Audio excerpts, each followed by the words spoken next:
नमस्कार विद्यार्थी मित्रांनो. इकॉनॉमिक्स बाय ऋषिकेश सर या यूट्यूब चॅनलवर आपल्या सगळ्यांचं स्वागत आहे.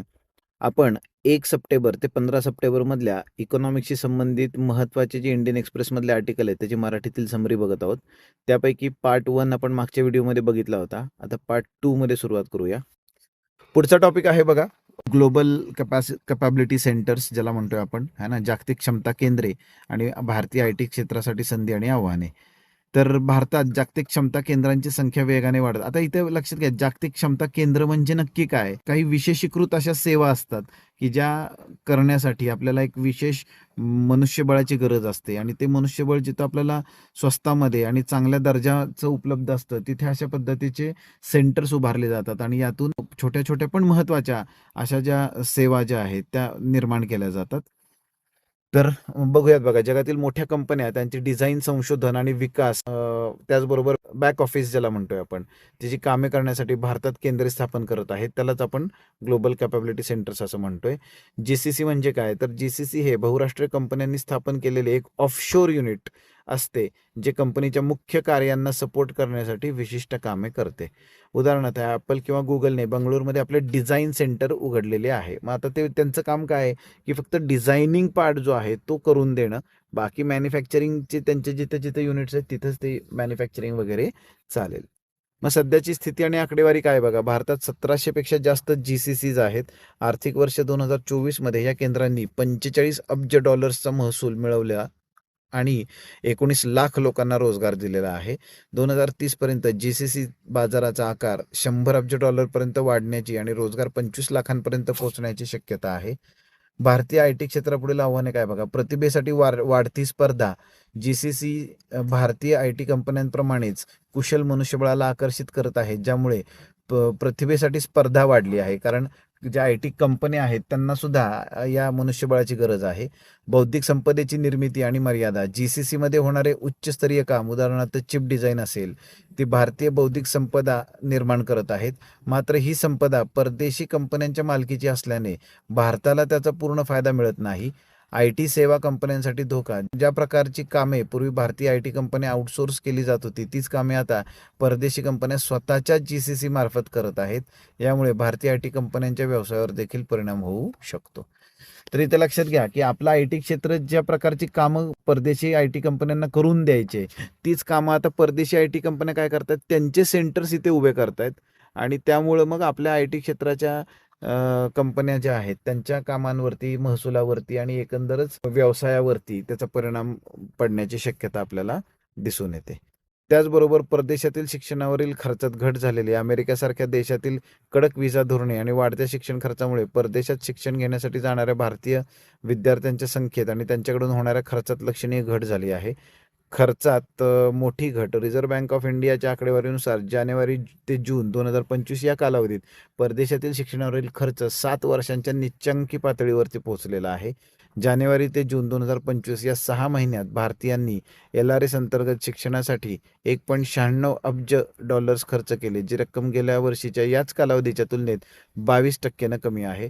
2018 नंतरची 1.1 अब्ज डॉलर ही सर्वात कमी रक्कम आपल्याला बघायला मिळते.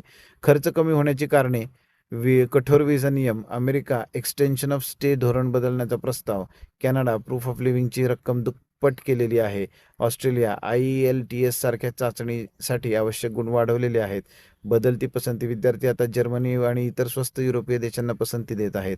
भारतीय उच्च शिक्षणातील बदल. भारतातील उच्च शिक्षण संस्था आता चांगल्या पायाभूत सुविधांवर लक्ष केंद्रित करत आहेत.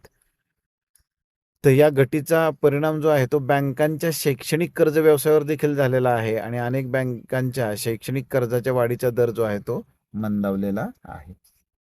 यानंतर पुढचा जो टॉपिक आहे तो बघा, सेबीचे भांडवली बाजारातील महत्त्वाचे निर्णय. भारतीय भांडवली बाजारातील व्यवहार सुलभ करण्यासाठी आणि विदेशी गुंतवणूक आकर्षित करण्यासाठी भारतीय रोखे आणि विनिमय महामंडळाने अनेक महत्त्वाचे निर्णय घेतलेले आहेत. विदेशी गुंतवणूकदारांसाठी सिंगल विंडो प्रणाली आपल्याला बघायला मिळते. सेबीने विदेशी गुंतवणूकदारांसाठी स्वागत FI automatic and generalized access for trusted foreign investors नावाचे एक फ्रेमवर्क प्रस्तावित केले आहे. हे FPIs आणि FVCIs साठी एक समान आणि प्रमाणित प्रवेश प्रक्रिया प्रदान. इथे FPI म्हणजे फॉरेन पोर्टफोलिओ इन्व्हेस्टमेंट आणि FVCI म्हणजे फॉरेन व्हेंचर कॅपिटलिस्ट इन्व्हेस्टमेंट्स हे आपल्याला लक्षात घेणं गरजेचं आहे. मोठ्या कंपन्यांसाठी IPO नियमांमध्ये शिथिलता. सेबीने 1,00,000 कोटी ते 25,00,000 कोटी मार्केट कॅपिटलायझेशन असलेल्या मोठ्या कंपन्यांसाठी किमान सार्वजनिक ऑफर 2.75% आणण्याची शिफारस केलेली आहे. संस्थात्मक गुंतवणूकदारांसाठी कोटा वाढ. IPO मधील संस्थात्मक गुंतवणूकदारांसाठी राखीव कोटा 33% वरून 40% वाढवलेला आहे. म्युच्युअल फंड एक्झिट लोडमध्ये कपात केलेली आहे. म्युच्युअल फंड योजनांमधून लागणारा कमाल एक्झिट लोड 5% वरून 3% कमी करण्यात आलेला आहे. एक्झिट लोड म्हणजे जेव्हा आपण म्युच्युअल फंडमधनं बाहेर पडतो आणि ते जर का आपण 1 वर्षाच्या आत पडलो तर त्याच्यावरती काही चार्जेस लागतात, ज्याला आपण एक्झिट लोड असं म्हणतो. चलनवाढ आणि भारतीय रिझर्व्ह बँकेचे धोरण. पुढचा टॉपिक आपल्याला बघायचा आहे. चलनवाढीची सद्यस्थिती. ग्राहक किंमत निर्देशांक आधारित किरकोळ चलनवाढ ऑगस्टमध्ये किरकोळ वाढून 2.07% पोहोचलेली आहे. ही वाढ रिझर्व्ह बँकेच्या 4%च्या लक्ष्यापेक्षा खूपच कमी आहे. चलनवाढीची कारणं काय आहेत बघा. कमी अन्नधान्य दर आणि चलनवाढीतील ही सौम्यता प्रामुख्याने अन्नधान्याच्या किमती घसरल्यामुळे आहे. कोर इन्फ्लेशन, ज्यामध्ये अस्थिर अन्न आणि इंधन घटक वगळले जातात, ते मर्यादित कक्षेत स्थिर राहिलेले आहेत. मॉनिटरी पॉलिसी कमिटी आणि चलनवाढ लक्षीकरण, म्हणजे ज्याला आपण इन्फ्लेशन टार्गेटिंग म्हणतो. मॉनिटरी पॉलिसी कमिटी आणि इन्फ्लेशन टार्गेटिंग. सध्याचे फ्रेमवर्क ऑगस्ट 2016 पासून MPCला किरकोळ चलनवाढ 4%वर ठेवण्याचे लक्ष दिले आहे, ज्यामध्ये ±2% सहनशीलता मर्यादा आहे, म्हणजेच 2% ते 6% दरम्यान. लक्ष बदलण्यावर चर्चा. सध्या या 4%च्या लक्षात बदल करावा की नाही यावर चर्चा सुरू आहे. काही तज्ज्ञांच्या मते भारतासारख्या विकसनशील देशांसाठी हे लक्ष थोडे कमी आहे आणि ते 3.5% किंवा 2.5 ते 5.5% दरम्यान असावे, जेणेकरून आर्थिक वाढीला अधिक वाव मिळेल, अशी एक भूमिका आपल्याला बघायला मिळते. बदलत्या जागतिक समीकरणात भारताचे स्थान. सध्याचे जागतिक वातावरण. अमेरिका चीनमधील तणाव, रशिया युक्रेन संघर्ष आणि अमेरिकेतील संभाव्य राजकीय बदलांमुळे गुंतागुंतीचे बनलेले आहे. या पार्श्वभूमीवर भारताला आपली परराष्ट्र आणि व्यापार नीती अत्यंत सावधगिरीने आखावी लागत आहे. भारत अमेरिका व्यापार संबंध तणाव आणि संधी. अमेरिकेचे अध्यक्ष डोनाल्ड ट्रम्प यांनी भारतीय वस्तूंवरील 50 ते 60% टॅरिफ लावण्याची धमकी दिली आहे. आर्थिक परिणाम. यामुळे भारताच्या GDP मध्ये 0.5% ते 0.6% पर्यंतची घट होऊ शकते. भारताचे धोरण. भारताने अमेरिकेसोबत संबंध सुधारण्याचा एक भाग म्हणून 31 डिसेंबर 2025 पासून कापूस आयातीवरील 11% शुल्क तात्पुरते माफ केलेले आहे. भारत रशिया संबंध. सामरिक स्वायत्तता. अमेरिकेच्या दबावानंतरही भारत आणि रशियामधील विशेष आणि विशेषाधिकार प्राप्त सामरिक भागीदारी दृढ राहिलेली आहे. ऊर्जा सुरक्षा. भारताने रशियाकडून स्वस्त दरात कच्च्या तेलाची खरेदी सुरू ठेवली आहे, जे सामरिक स्वायत्ततेचे, म्हणजे ज्याला स्ट्रॅटेजिक ऑटोनॉमी म्हणतो आपण, ते धोरण दर्शवते. युरोपमध्ये दृढ होत असलेले संबंध. EFTA सोबत करार. टेपा. भारताने नुकतेच EFTA देशांसोबत, म्हणजे स्वित्झर्लंड, आइसलँड, नॉर्वे आणि लिक्टेनस्टाईन ह्यांच्यासोबत टेपा करार केलेला आहे.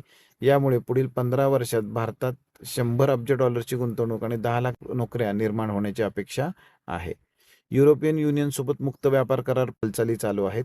कार्बन बॉर्डर ॲडजस्टमेंट मेकॅनिझम हा एक चिंतेचा विषय आहे, जो 1 जानेवारी 2026 पासून लागू होणार आहे, ज्याच्यामुळं युरोपबरोबरचा हा जो FTA आहे त्याच्यामध्ये थोड्याशा अडचणी आपल्याला बघायला मिळतात. उच्च आयात शुल्काचे आव्हान. तज्ज्ञांच्या मते भारताने व्यापार शुल्काच्या बाबतीत तर्कसंगत दृष्टिकोन स्वीकारण्याची गरज आहे. सध्या G20 देशांमध्ये भारताचे व्यापार शुल्क सर्वाधिक आहे. भारताचे कृषी मालावरील सरासरी शुल्क 36.7% आहे, तर अमेरिकेचे केवळ 3.6% आहे. आणि हा एक अतिशय महत्त्वाचा मुद्दा आहे, कारण जो भारत आणि अमेरिका जो व्यापार करार आहे, तो कृषी हा मुद्दा त्याच्यातला एक महत्त्वाचा अडथळा आपल्याला बघायला मिळतो. उच्च शुल्कांमुळे देशांतर्गत उद्योग अकार्यक्षम बनू शकतात आणि ग्राहकांवरती भार पडतो. पुढचा टॉपिक आहे अमेरिकन अर्थव्यवस्थेतील बेरोजगारीचे संकट. अमेरिकेच्या श्रम बाजारातून चिंताजनक आकडेवारी समोर आलेली आहे. परिचय. ऑगस्ट महिन्यात नोकर भरतीचा वेग लक्षणीयरित्या मंदावला असून बेरोजगारीचा दर जवळपास 4 वर्षांच्या उच्चांकी पातळीवर पोहोचला आहे. महत्त्वाची आकडेवारी. बेरोजगारी दर. ऑगस्टमध्ये बेरोजगारीचा दर वाढून 4.3% झाला आहे, जो जुलैमध्ये 4.2% होता. हा गेल्या 4.5 वर्षातील उच्चांक आहे. नवीन नोकऱ्या. ऑगस्टमध्ये केवळ 22,000 नवीन नोकऱ्यांची भर पडली, जी अर्थतज्ज्ञांच्या 75,000च्या अंदाजापेक्षा खूपच कमी आहे. प्रभावित क्षेत्रे कुठली आहेत? घाऊक व्यापार, उत्पादन, बांधकाम आणि व्यावसायिक सेवा यांसारख्या प्रमुख क्षेत्रांमध्ये नोकऱ्या कमी झालेल्या आहेत. विश्लेषण आणि परिणाम. कारण लेखात या मंदीसाठी राष्ट्राध्यक्ष डोनाल्ड ट्रम्प यांच्या व्यापक आयात शुल्कांना आणि स्थलांतरित विरोधी कठोर धोरणांना जबाबदार धरण्यात आलेले आहे. फेडरल रिझर्व्हवरील दबाव, अर्थव्यवस्थेतील ही मंदी पाहता व्याजदर कमी करण्यासाठी अमेरिकेच्या केंद्रीय बँकेवरती दबाव वाढवलेला आहे. जागतिक अर्थव्यवस्थेवर परिणाम काय होणार आहेत बघा.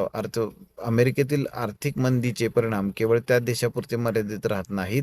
अमेरिकन अर्थव्यवस्थेचा वेग मंदावल्यास जागतिक व्यापारावरती परिणाम होतो. याचा फटका भारतासारख्या विकसनशील देशांच्या निर्यातीवरती होऊ शकतो. पुढचा टॉपिक आहे भारताचे सेमीकंडक्टर मिशन. सेमीकंडक्टर चिप्स आजच्या डिजिटल युगाचा आधारस्तंभ आहेत. भारताने या क्षेत्रात आत्मनिर्भर होण्यासाठी आणि जागतिक पुरवठा साखळीत एक प्रमुख केंद्र बनण्यासाठी महत्त्वाकांक्षी पाऊल उचललेले आहे. मेड इन इंडिया चिप या वर्षाअखेरीस बाजारात येण्याची शक्यता आहे. सरकारची या दृष्टिकोनातून धोरणं काय आहेत बघा. इंडिया सेमीकंडक्टर मिशन, सरकारने चिप उत्पादनाला प्रोत्साहन देण्यासाठी ही समर्पित संस्था स्थापन केली आहे. डिझाईन लिंक्ड इन्सेंटिव्ह योजना, ही योजना चिप डिझाईन करणाऱ्या स्टार्टअप्सना प्रोत्साहन देते.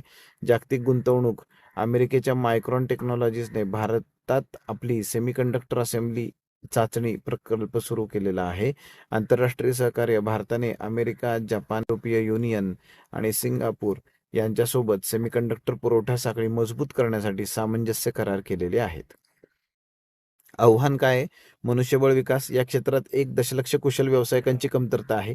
प्रारंभिक उपक्रम, यासाठी सरकारने चिप्स फॉर बिकानेर सारखे उपक्रम सुरू केलेले आहेत आणि 60,000 विद्यार्थ्यांना प्रशिक्षित करण्याचे लक्ष्य ठेवलेले आहे. ULI एक क्रांतिकारी दृष्टिकोन, भारतीय रिझर्व्ह बँकेद्वारे विकसित केला जात असलेला युनिफाईड लेंडिंग इंटरफेस, ज्याला आपण ULI म्हणतोय, हा भारताच्या वित्तीय क्षेत्रात UPI प्रमाणेच एक क्रांतिकारी बदल घडवण्याची क्षमता ठेवतो. हा एक डिजिटल पब्लिक इन्फ्रास्ट्रक्चर प्रकल्प आहे. आता डिजिटल पब्लिक इन्फ्रास्ट्रक्चर म्हणजे काय हे आपण टॉपिकच्या शेवटी बघूयातच.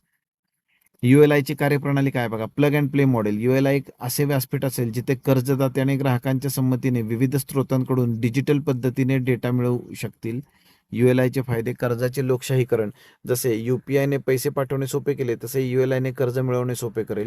न्यू टू क्रेडिट, ग्राहकांना याचा फायदा आपल्याला बघायला मिळेल. ज्या ग्राहकांचा कोणताही क्रेडिट इतिहास नाही त्यांना कर्ज मिळवणे सोपे होईल.